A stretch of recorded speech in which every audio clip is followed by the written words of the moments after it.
you struggling with plantar fasciitis? I know this is one of those conditions that tends to take a really long time, but I think a lot of it might have to do with that you might not be doing the right things. Here are 4 things you want to address to make sure you don't struggle too long and get back on the road to running and walking without pain.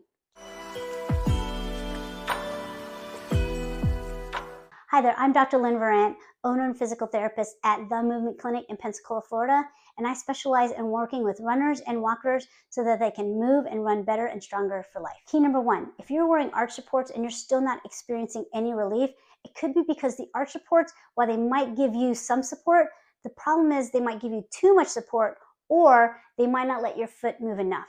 Now, one thing that you can do is start bending your toes up and down with your feet in different positions. So the key thing here is we got to get your foot moving. So with your feet parallel, start bending your toes, but really focus on bending at the balls of your feet and then lifting your toes up at the balls of your feet. Notice I'm not using my ankle. I'm just bending at my toes and lifting at my toes. And then you can do it with the foot in the front position and then the foot in the back position. And then start bending your knee and your ankle. So that's one key thing, just to get your whole foot moving, not just your arch. Tip number 2, if you've been doing toe crunches and you're still not experiencing a relief, it could be because you need to start focusing on something different. In addition to being able to bend your toes, the other thing your toes need to do is spread out. So having something like a toe spreader and doing exercises with that may actually start you on the road to healing a lot more quickly. I actually have the toe spacer just on one foot, just so you can see the difference. See how wide my foot is compared to my left one? And my right side is usually feels a little bit smaller.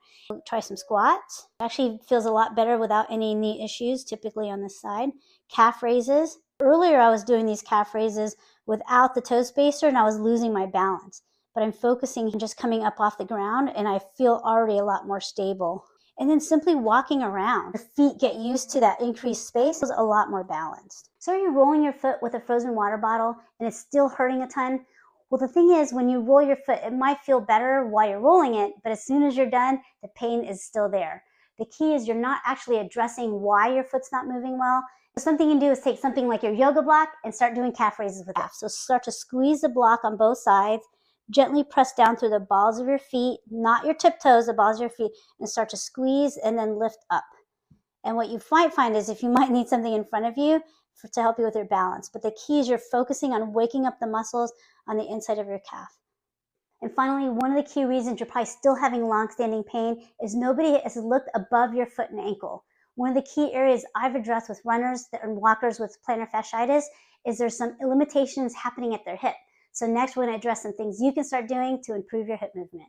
Lift up your foot and rotate and see if you can turn in and out evenly. Come up onto the ball of your foot and lift up your heel and do the same thing. Do some movement where you're turning your hips right to left, both with your hips parallel, one foot in front of the other, and then switch positions. When you loosen up your hips, that can actually decrease the pressure or the stiffness in the bottom of your foot. If you tried all of these tips and you're still struggling, click on the link below. Let's connect and give you a clear plan so you can finally kick plantar fasciitis out of your life for good.